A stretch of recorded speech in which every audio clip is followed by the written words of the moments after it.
welcome to this episode of the Founders Lounge, where we get to chat to the founder of Bean Ninjas, Meryl Johnston. In our journey and in our discussion over the next 45 minutes, we will cover where she started, how she started the business, how she went from being an accountant to a business owner who only works with e-commerce clients earning over 7 figures. It's quite a transition. There's lots of different stories around the pivots in which she took that business, how she managed those relationships, but also how she transitioned and managed the company through some challenging times, as most businesses all have. I hope you enjoy today's episode with Meryl Johnston. So today I have the pleasure of chatting to another amazing colleague of mine who we've worked together across many, many different platforms, programs, all within the startup industry, of course, in the last, I'd say probably, 8 or so years. I've got Meryl Johnston, who is the founder of Bean Ninjas, who's going to share a little bit about her story as the founder and how she's transitioned over the years into different roles and how the business has evolved, what she's done in terms of pivoting. It's great to have you here, Meryl. Thank you for giving up some time this morning to have a chat with me. Thanks, Peter. It's great to be here. And I think it would be about 8 years. I remember meeting you for the first time when I'd been at a startup weekend and then getting involved with River City Labs back in the day. And meeting you as part of that process. It is. And look, they've just celebrated their 10th birthday. And it's a reminder to me. It's like, wow, I've been doing this for quite a while, but what it means for me is I get to have these relationships and see people evolve over time. And one of those definitely has been our closest connection has been probably through our programs at Peak Persona, which you did. And then also you're very involved in the Gold Coast Innovation Startup Network. Can you talk us through Bean Ninjas in terms of how old is it? When did you start it? What does it do? Yeah. Give us a little bit of give us the 60-second or longer pitch on that. Yeah, so Bean Ninjas is an accounting business. We work with e-commerce brands that are scaling up, and we turned 7 years old earlier this month. So the business has been around for a while. We started it with I put in $500. My co-founder put in $500. We launched really quickly, and over a period of years, built out a team and scaled that business. We pivoted multiple times along the way. So our skill set as founders, we were both accountants, but we were really trying to build a brand that scaled, and that you can see that from some of our early decisions, like the business name, Bean Ninjas. We wanted to get a .com domain, and we wanted a business name that was, at my previous business was called MCJ Consulting, which was more of a typical accounting. Very accountant, very corporate. Yeah. Yes. Yeah. So from the beginning, we wanted to build something that was more like a tech startup, even though we were running a services business. So when you were practicing in your previous iteration of having an accounting firm, you were still self-employed then, going by that name? Have you always been self-employed? I haven't. I actually did have a business when I was at university doing tennis coaching. Okay. And I employed a couple of other students at the time. So you had a bit of a side hustle going on? I did. But then I worked in accounting. So I then graduated as an accountant, went and worked at BDO, which is a big mid-tier firm, and then did almost 10 years working as an employee in different accounting roles. And I always wanted to go back to running a business, but it took me a long time to make that jump and to think that I had the skills that, what business could I run? And so that transition for me was going from a corporate accounting role to then doing similar kind of work as a consultant. And that transition was to that business I mentioned, MCJ Consulting. Yeah. And that was a really nice transition from full-time employment, because I could charge good hourly rates as a consultant. Yes. And I had low lifestyle costs at the time. So it was quite a smooth transition. I actually just quit my job. I'd had enough one day, left, went traveling, and then I came back with no job and no prospects really. And so I started that business and was able to cover my living costs fairly quickly. But I ran into a whole bunch of problems around trying to scale that business because I was really selling my professional expertise. Yes. And so it was project based. So it was quite hard to build a team because every project was different. And really people were paying for my time and expertise. Yes. They weren't paying for a brand. They just wanted me in there to go and solve the problem and do the job.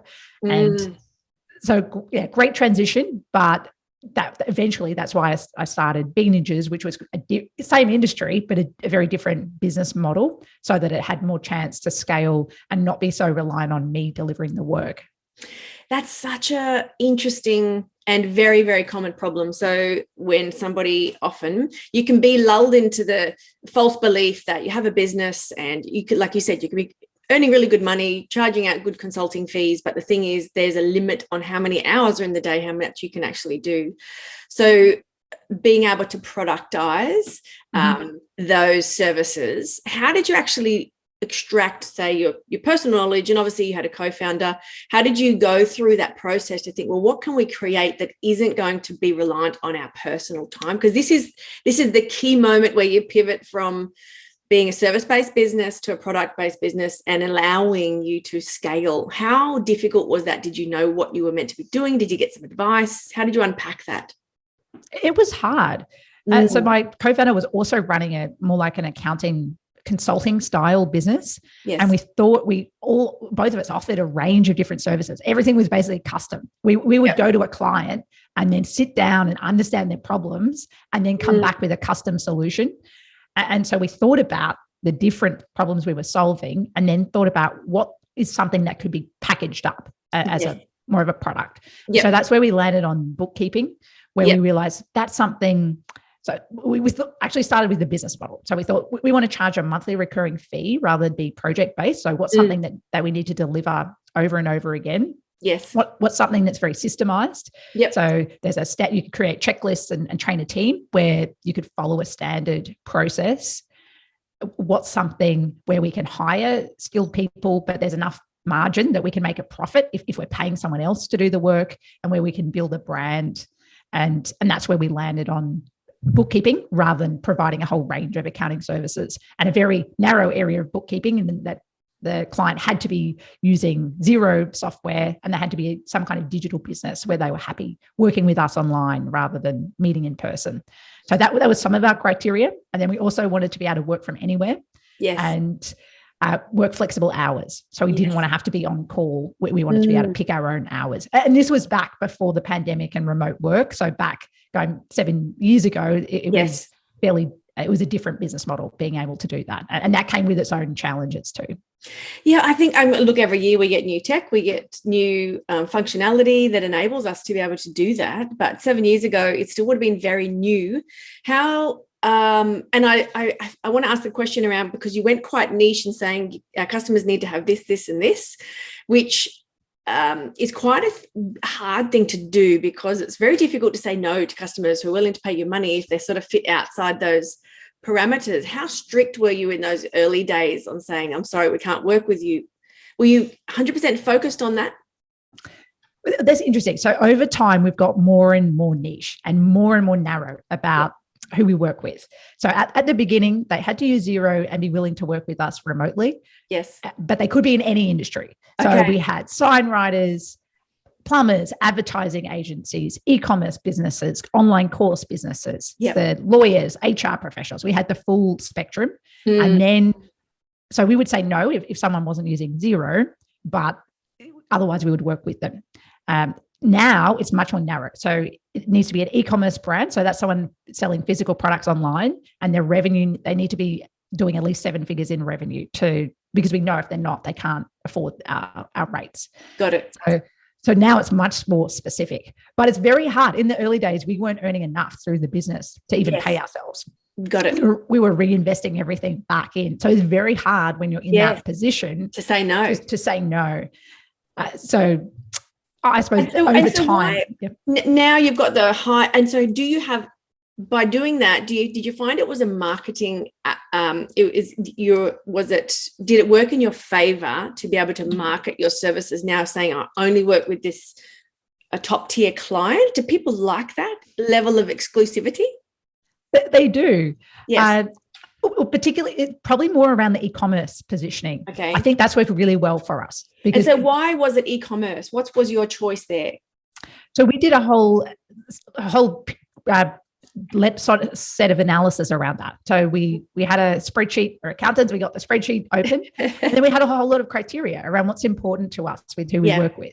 And so profitability of clients was obviously one thing we looked at. So by industry segment, who were our most profitable group of clients. And then e-commerce was up there?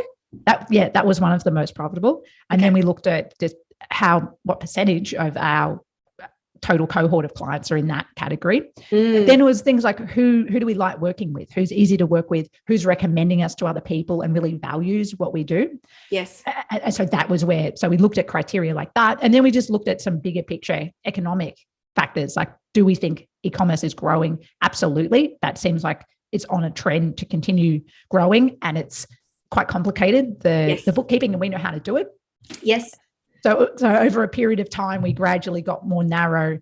So we used to say, call ourselves bookkeeping for online businesses. And then it was bookkeeping for e-commerce, SaaS, and digital agencies. And then eventually we went all in. So that it probably took us 5 years to go all in and then change the website to say BNinjas e-commerce growth accountants, and then have the criteria around the size of business. So it was a gradual evolution, but it's really helped us attract great clients now because it's so clear that we work with e-commerce brands, and then all of our website is around Shopify, WooCommerce, inventory, and all the challenges. So now someone that is an e-commerce brand comes to our website and realize, they understand. Have all the answers.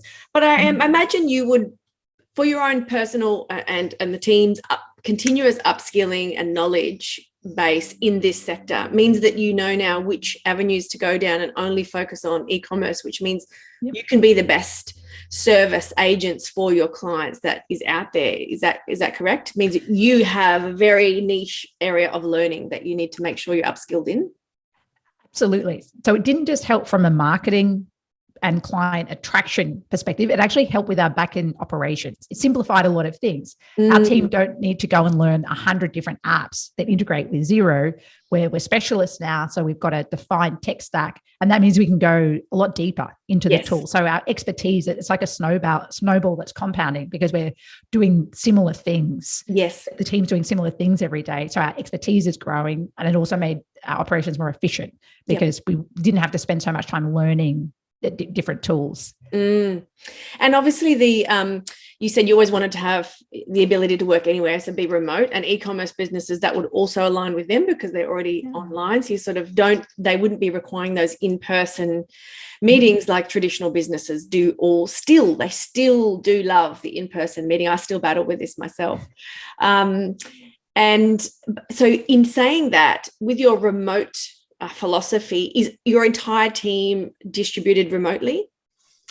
We are. And that happened from day one because my early co-founder was based in Sydney and I'm on the Gold Coast. So we started like that. And that meant then we were open to hiring people from anywhere, including overseas. Yes. So we've got people spread around in 6 different countries now, which creates some time zone challenges. Yes. But it really forces us to not just work remotely, but to work asynchronously, which means we don't have a lot of meetings.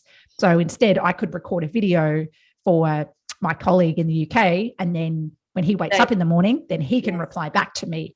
And so a lot more of our communication. So much better. Written. The time that is wasted with booking it in, finding the time, booking it in, going to the place, meeting, sitting down, having the conversation, moving away from that, doing the follow-up. I've always loved how you've run this because I've known about it for a while, and we've talked about it a couple of times, and it's so much more efficient. And I still am so surprised, even let's just say we're on the tail end of, I want to say post-pandemic, but I don't think we really harnessed the opportunity to shift a lot of more businesses into this model. We've still gone back, which I'm surprised at. How do you feel about the lack of adoption to a different way of operating when we really had the opportunity to do it on scale? I think some groups of businesses and people have adopted it well, but then there's others that haven't, and some of it to me just feels lazy. Yes, that it's easier. I don't to like say, change. Yeah. And it's easier to say, oh, let's meet. So let's set up a call or let's have a coffee, when you don't have to, then you don't have to have a clearly defined agenda, or you haven't had to write an email that's very specific about exactly. You can loop around for at least half an hour before you even get to any of the anything you're meant to be talking about in the meeting. You're correct. Yeah. And I was really surprised. I was at an event last week and connected with someone on LinkedIn. And then afterwards he said, let's meet for coffee for a chat. And I was interested because for me, I wouldn't do a coffee. I very rarely would do a one-on-one coffee meeting unless it was a very important, it was an investor or it was a friend and it's a social catch up, not an initial business catch up. For me, we're doing this by email, then we'll do video messages, then maybe we'd get on a Zoom call. And in person is a long way down the track, because as a working parent with young kids, time is so valuable. If I did the in-person meeting, then I might not get to exercise for the day. Yes. Or I've only got 4 or 5 hours to do all of my work in the day. And that's probably just taken an hour and a half. So I prefer to do in-person in groups. So then you can interact and network with 10 or 15 people. If you want to build a relationship, I actually do a lot of relationship building with these video messages, where I have ongoing conversations with people in different countries around the world, where we just give each other updates. We ask each other for feedback on things, and a lot of them are parents. Is this outside of your work? Is this so it's outside? You're building personal connections with using voice messages? Well, I guess they're all business contacts. So peer network. So we're talking about I'm talking about business with all of them. So we're always, but it goes into the personal as well. Because they're great people, and we're building relationships. So we talk about our families as well. But all of it's the people that some of them I've never met in person, but they're through business communities, or I've been on their podcast, or they've been on mine, or we connected on Twitter or LinkedIn, and they're relationships that have been built over a period of years. Yeah. I think it's amazing. And you've shared before, and I know you went through the SHIP 30 for 30 program to encourage or embed the habit of writing on a daily basis. And I read a lot of your content then, and you did talk around moving to a 4-day working week and using different techniques within your organization. Can you run through what do you use in your organization to be able to communicate with your team in this manner that you're talking now? What are some of your key and most favorite tools? We use Slack to replace email. So we use an email ticketing system to interact with external businesses and clients called Help Scout. But then internally, we don't use email. We use Slack, which is more of an informal messaging tool where we have different channels, and probably a lot of listeners will be aware of it. But if you're not, it's more informal. So you can quickly respond back to. Yeah. And you don't have to write, dear whoever, it's not like that. And then we use a lot of images or short videos. So we use a tool called Loom, and I use another one called Zip Message, which is similar to Loom, which you're similar to what we're doing now, except I'm doing a recording for you. So it's just me, and I'm recording my screen, or I'm recording just myself, my face on camera, and I'm talking through something. And that means that someone else can reply back, or they can watch it and then reply back when it's convenient. I can give a couple of use case examples. I get a weekly report with our metrics every Monday morning. And that's got new customers that have signed on, anyone that exited, what our bank balance is, any money that's owed to us through debtors. There's a whole range of different things. And we used to do that in a meeting. So it would require people from different time zones to get on, and the meeting would take an hour. We'd talk through it all, see if there's any issues, and then come up with an action plan. And now mostly there's not any issues, and I get a 5-minute video on a Monday morning. Amazing. Watch it at 2 times speed, so 2.5 minutes. And then if there is an issue, then we can deal with it. But mostly I've just watched it, know everything's on track, and off we go. So that's, I'll give one other example. That one's similar to Loom. So what's the difference between Zip Message and Loom? So they're quite similar. I actually use Zip Message for the relationships that I'm building with other founders. And the reason I do that is because the conversations threaded. So with Loom, you just record a video and then send the link to someone, but it's not that easy for them to reply. They would reply via email or via Slack. Yes. Whereas with Zip Message, I have a URL, for example, my cousin. So I've got her name in the URL, and then we record videos backwards and forwards to each other in the same thread. So it's very easy to see the whole conversation. And then it's left there, so you can go back and watch. Yes. Yep. Got it. Okay. Yeah. That's awesome. Yes. When I hear you speak of this, every time I get energized by how efficient you are with these types of things, but it highlights it helps explain your ability to see those projects and the way you operate your business and be able to apply those techniques to grow it and scale it the way that you have. So you're now so you stepped down as CEO. And so can you talk me through the process of when did you think that was time? Were you ready? Did you always have this in the plan that you wanted to take on a bit more of a different role? So rather than being the hands-on leader of the company as the CEO, can you talk me through that process and what do you do now in your role? So that was my goal from day one, was building a business to scale that I could step out of. And I wanted to have an investor hat. So rather than a business owner, an operator hat where I was running the business, I wanted to be an investor where this business was just an asset in my portfolio where I took dividends, but didn't have to be involved in the day-to-day. And I didn't think it would take me 6.5 years to build that. How long did you think it would take? I thought I could probably do it in two or three. And that was just so unrealistic. And now I might be able to. So now I've got that experience and I've got more financial backing 6 years behind me. Still good to first of all, to get, the thing is to get it and then to grow it, to be able to scale it so efficiently the way that you did. 6 years is still good. Like you said now, though, with the experience that you have to duplicate the process, how differently would you do it now? Well, I think we started with no money. So $500 doesn't get you very much. No. And then it took us a long time to build a reputation. So I remember at 6 months, our monthly revenue was only $3,000 a month. Yes. And that doesn't give you a lot of accountants to hire with $3,000 a month. So no, it does not. So the early growth was very slow. And we had to keep trying to sell to customers to then get money in, to then invest in systems and in team.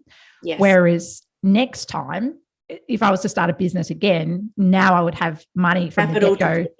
Yes, to hire someone from the start, to invest in brand. Systems. Yeah, all of that. So I think that would make it faster. And a lot of the business systems that I have now, I think could be applied to any business and just drag and drop. So how you think about vision and values, or how a lot of the policies that are in place. All there. Yeah. So even if it was a software business or a e-commerce business, a lot of that you could drag across. Yes. So I think that's how it could be done. You just learn a lot of the mistakes that you make and what you do differently. So I think it was unrealistic to think that I could do it faster, considering that we didn't have any capital and I had no experience really in scaling a business. But it was always my goal, and it just took a while to put everything in place and hire the right people.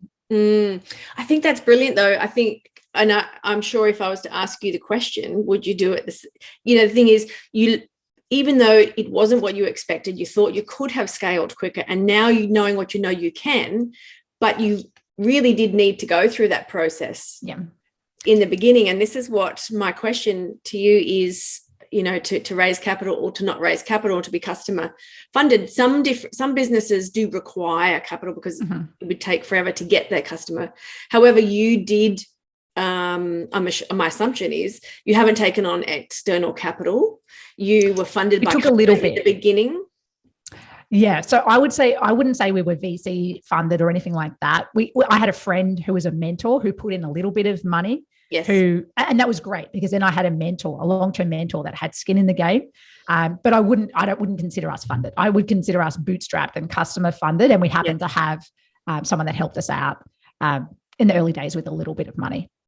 And so you now being in the position where you, I know you wanted to move into the position where you might be able to invest or have an impact on other businesses. Are you looking to invest into other businesses, or are you looking to spin more up under your own umbrella?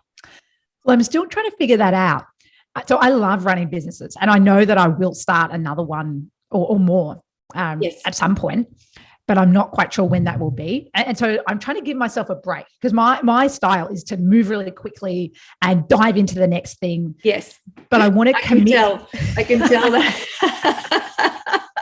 I think having a day off for you will be really hard. Yeah, I love being busy and doing things and achieving things. Yes. But I've tried to force myself to slow down and not commit to something, because I think building a business, it can be a 10-year thing. It is. Yeah. And so rather than committing, I'm trying to take time to experiment and learn about different things that are interesting me, work on different things, and then decide in a couple of years. I think I'm in the season of family at the moment with young kids, and I know it's not the right time to be pushing hard on a startup that I'm trying to scale.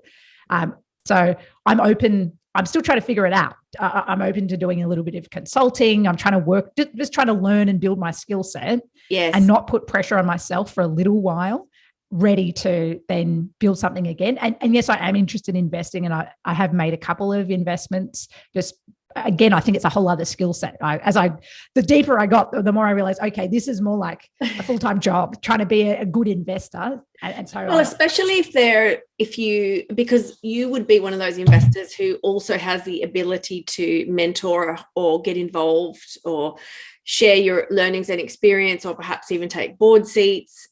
Sure that is what would be attractive. Like, you would be a very attractive investor for those reasons, because you have had skin in the game and you know what it's like to build something from scratch. So in terms of industries, is there anything in particular that you like, or you could see that your skills would be useful for going forward as either an investor or a mentor?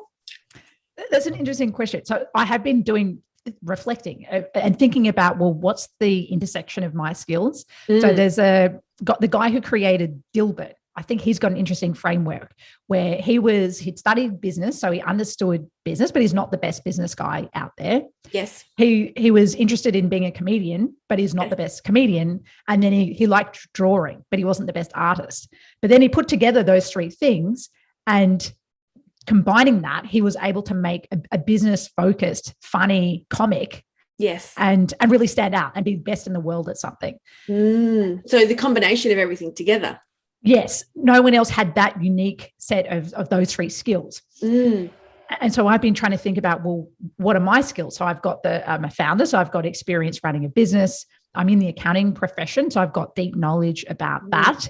And maybe it's that I'm not the best writer, but I've been working on my writing skills. And so maybe compared to other accountants, that's my niche. Or maybe it's that I've run a podcast. And so I'm still trying to figure it out, but I've been writing all of that down about, well, where are my strengths and weaknesses? Where's my personal monopoly is what some David Perel calls it. So where's the intersection of all of that?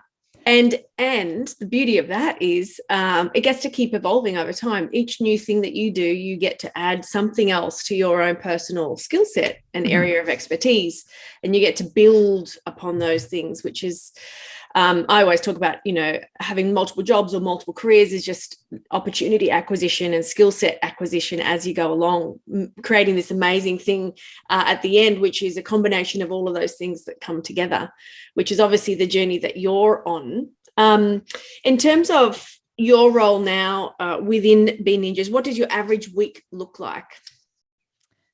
Well, my typical role is that I'm an advisor. So that means that I run board meetings, and I also do mentoring, one-on-one mentoring for different business leaders within the business. Yes. I still actually have the marketing hat, but there's a team of contractors that run that. So I'm in the process of training one of my business partners to run that. And then we've had a few hiccups throughout the year.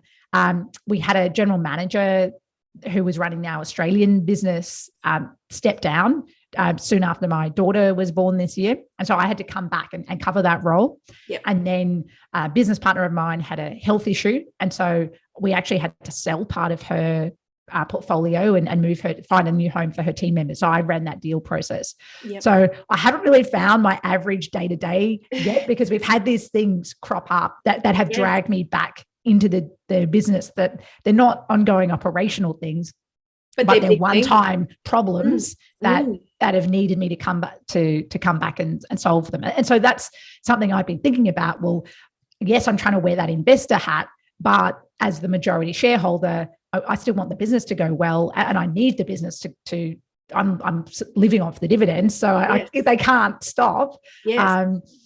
So how do I avoid being dragged in next time there's a major problem? And maybe we've been a bit unlucky with what's happened this year, but I think that's just reality. But I also think, and the way that you explain that is, I mean, I look at it from the perspective of like, how amazing.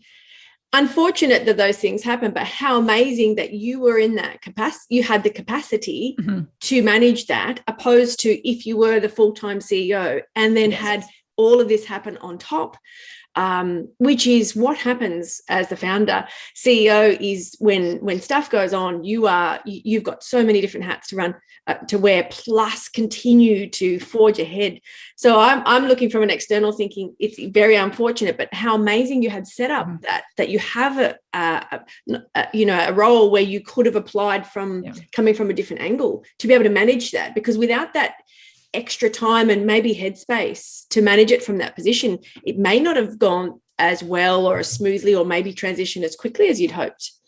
You're right. And running a deal like we did, because we had a very short period of time before my business partner needed to go into hospital and then have an extended break. And so we had to run a fairly major deal for us in a very short period of time. And so you're right. I was lucky that something like that's quite stressful and requires a lot of headspace and just a lot of work. There's a lot of questions that people have when they're acquiring part of a business. Yes. And so I was lucky to have that to make sure we got the best result that we could, and that everyone was looked after. So I feel lucky from that perspective. And then my other learning was that it was very useful to have a network within our industry, because when we had to quickly sell a part of the business, I was just able to reach out to people in my network, and we had a reputation in the industry that meant we could do a deal quite fast within a matter of months. Yes. And some people have said to me, why do you bother networking in the accounting industry? That you're not going to get clients from that industry. Yes. And to me, that was a really good lesson in, well, yes, we go to industry events in e-commerce, but it's very valuable. Relationships. Very valuable to contribute to your profession as well, or the industry with your peers and colleagues, not just trying to find customers. Because I imagine for making a decision as big as the one you had to make was you have your own customers' best interests at heart, and it's not about just handing off a part of the business so that they can be serviced, but you want someone who may be aligned with what you already stood for, that deliver the level of service that they would be used to, and only by your personal connections, because you invested so heavily in building those relationships, could you have made that decision? Absolutely. That part of our criteria was, who do we think will look after these clients well? And then also, because some of our team was moving, who is our team going to fit in with? Where is our culture most similar to? How do we make sure that the team members are looked after? We were kind of vetting who their managers were going to be, and understanding how it was all going to fit together so that everyone was taken care of. Yeah. Tough decisions. And like you said, before we started recording, you said December last year was great. And then the year started and there was this, domino effect of lots of things going on. So you've got a young family, you've got a partner, you've got a life, you have a business and lots of other involvements. And then all of this happening at once. How do you actually manage your own energy? Because it takes a lot to be able to show up every day and give the best to your company and your family. What does Meryl do to fill her cup up? Yeah, that's interesting. So I actually learned some great tools doing the Peak Persona program around this. I think I already had some things that I followed, like trying to surf and exercise, but I became more aware of having a toolkit when I did the Peak Persona program, and being more proactive and thinking about what am I actually doing. So I try and exercise every day, but that's harder if you have kids that aren't sleeping to feel like getting up if you haven't had a good night's sleep. But I do try and exercise every day. I actually don't work from home if I can avoid it and work from an office. Yes. So I have a bit of time to transition into work mode and so important. home. Yeah, I find that really hard. I've got quite a different personality because I'm pretty focused at work, and I'm trying to be quite relaxed at home with my family, and I can't transition time, which is difficult for, standing at the desk. I'm saying that because I'm standing at my desk here, and literally just over there is the lounge room and the kitchen. So you have to engineer those moments, which is something we've talked about a lot, to make sure we introduce that third space. Whether if you can have an office, then that's amazing because you have a gap between those two spaces. And obviously that's what you've found works for you. Yeah. And then just simple things like trying to be organized at home. So cleaning, we used to be a bit lazy. We were pretty tidy and organized, but doing the full clean down of the kitchen every night so that when we get up in the morning, it doesn't feel chaotic. It feels calm that, okay, we're ready to hit the chaos and get everything moving, but at least we wake up to something that doesn't feel stressful. Yes. Yeah. Yeah. So obviously exercise, transitioning between your workspaces.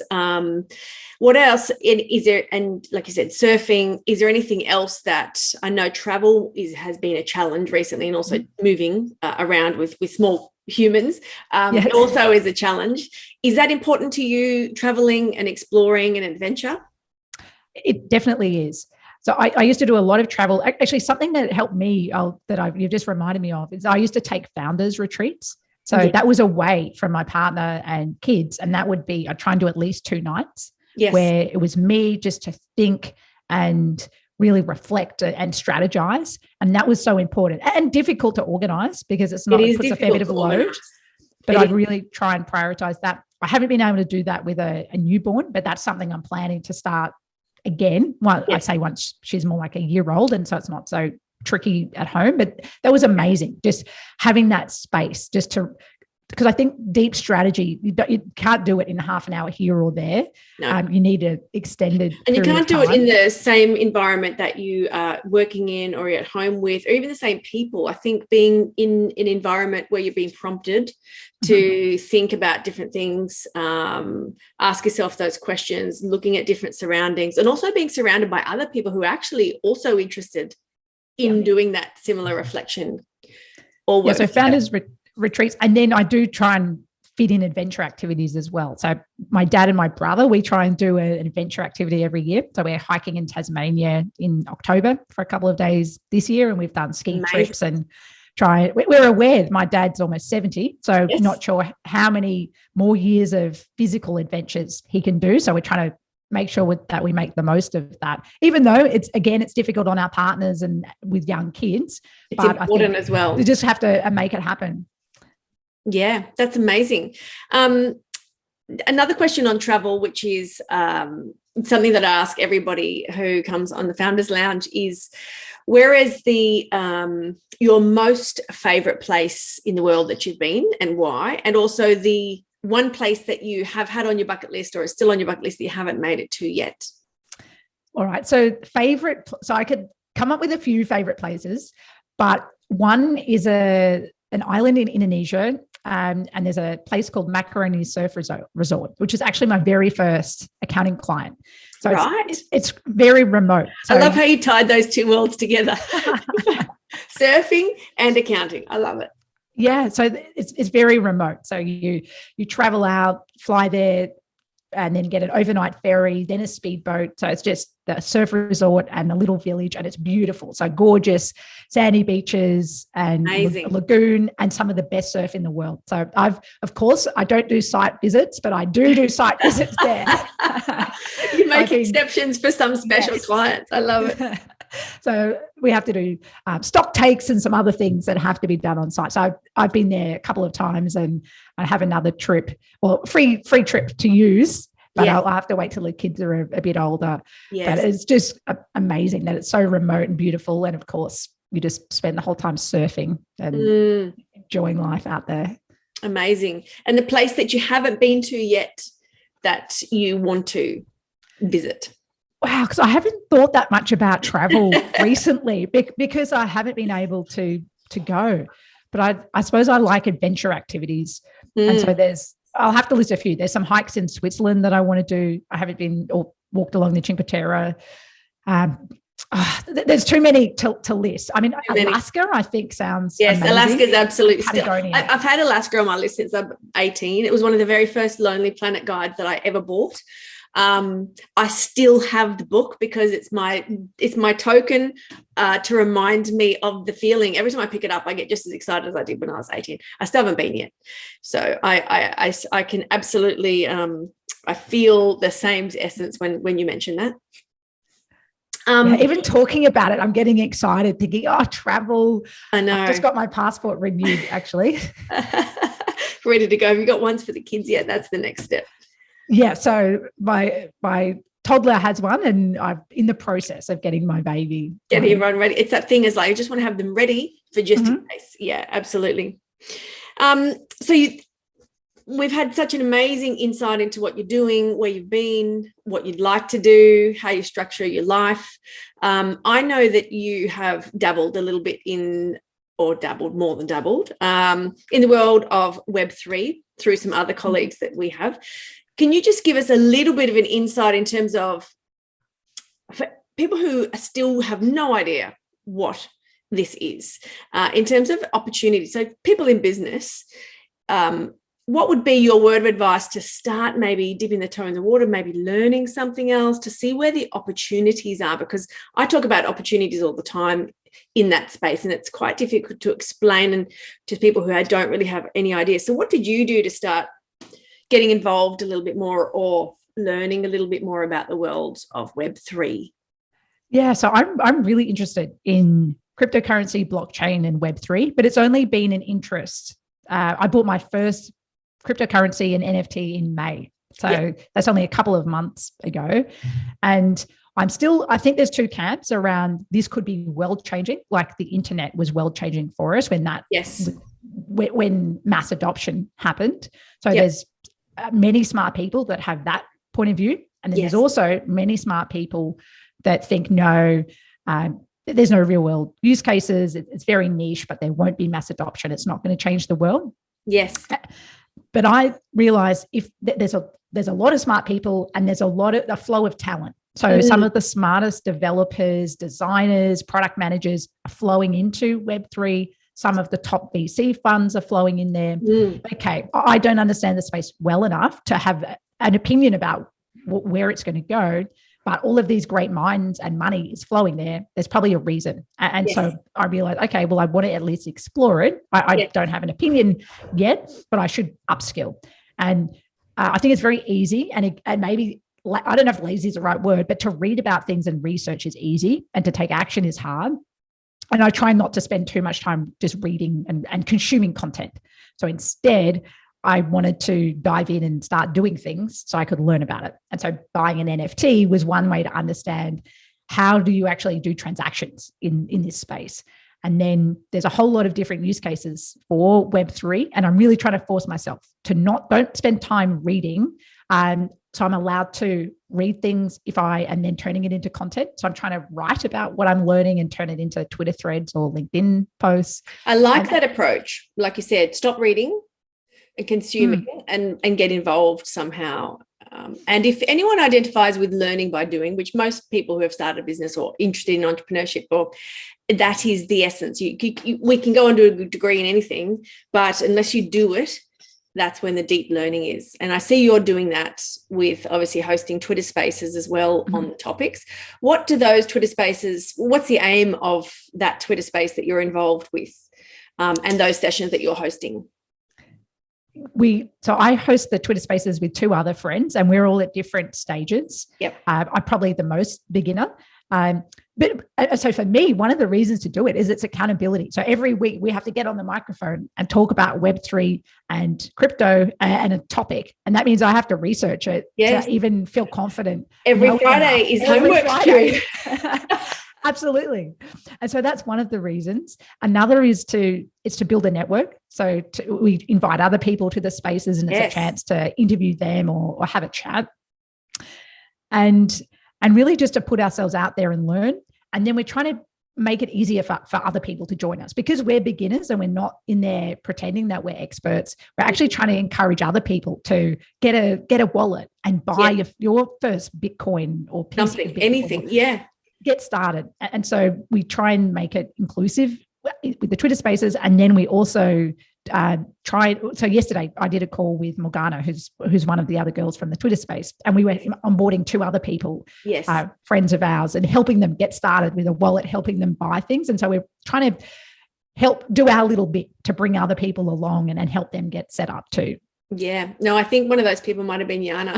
yes, she was. I did. I spoke to her. She goes, I can't even look at the world the same anymore.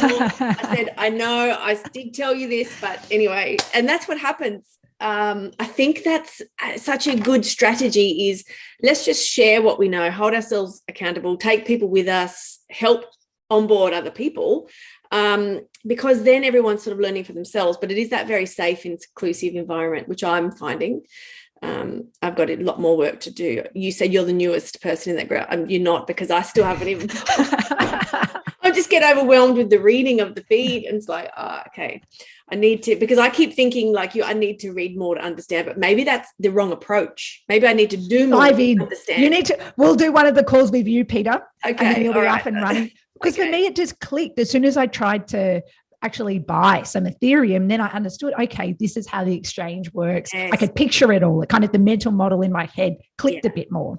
I struggle with that, the mental models, and I do struggle with the lots of detail. That's not my area of expertise. So when it was like, okay, there's too many things thinking about here, I've got to pause. But I should have kept going. I should have just kept going. Anyway, so that sort of wraps up our chat, but I'd love to recap in terms of where can we find you? So Bean Ninja's profiles, your own personal profile. Where's the best way for people to reach out and connect with you? Would it be LinkedIn or Twitter? Where are you most active, or what's your preference? I'm most active on LinkedIn, and I'm trying to get more active on Twitter, because that seems to be the Web3 world. Yes. That's where they hang out. Yes. So either of those. And I'm Meryl Johnston on both of them. On both of those. Excellent. And the live Twitter Spaces is every Friday at 12 p.m. Australian. 1 p.m. They moved it. 1 p.m. Okay. Yeah. And so anybody can join in, can't they? If they wanted to learn more and hear what it is that you're talking about, and whatever guests you have on at any given point in time. So thank you so much. It's been an amazing chat. We could keep going for hours, but we've just got a short amount of time so that we don't take up our listeners' days with listening. Thanks so much, Meryl. I do hope that the rest of the year is a little more smooth for you. But then again, through these challenging times, we end up learning so much, about everything, really, don't we? We do. And thanks so much, Peter. It was a really fun chat. Enjoyed it. Awesome. Thank you. And I will leave all of the contact details in the show notes that you can contact Meryl on the platforms that she's mentioned, and obviously be able to share this as well and tag anybody else who you think would benefit from all of the random selection of topics that we spoke about. All right. Thank you. And we will chat to you later.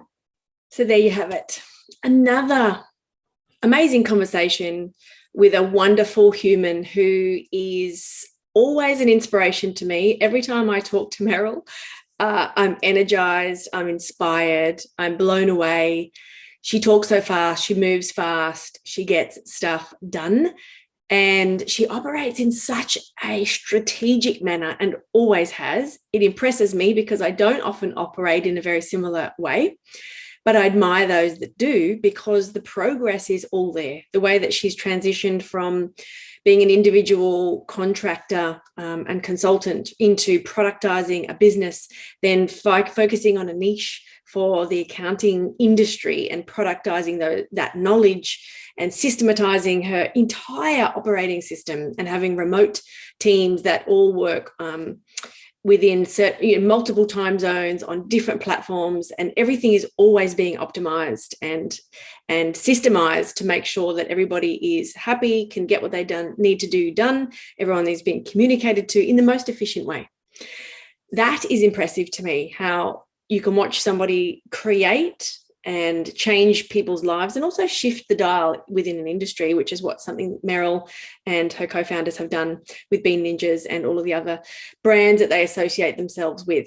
But what's interesting to me now is what she's going to do next and how she's navigating this next phase of life, molding together parenthood, stepping back and being more of the founder advisor of Bean Ninjas, and looking at where she can continue to grow her own personal skill set, but also where that skill set is going to be most utilized and probably the most value can be taken from that lived experience.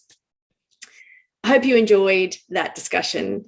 There is so many different key takeaways. If you did want to reach out to Meryl, she mentioned her LinkedIn was the best place, but also Twitter. And if you did want to dabble into the world of Web3 and join those conversations, you will, if you follow her Twitter profile, every Friday that link goes up on how to join that Twitter space as well. Thank you for listening, and I truly do hope that you enjoyed this discussion with Meryl Johnston.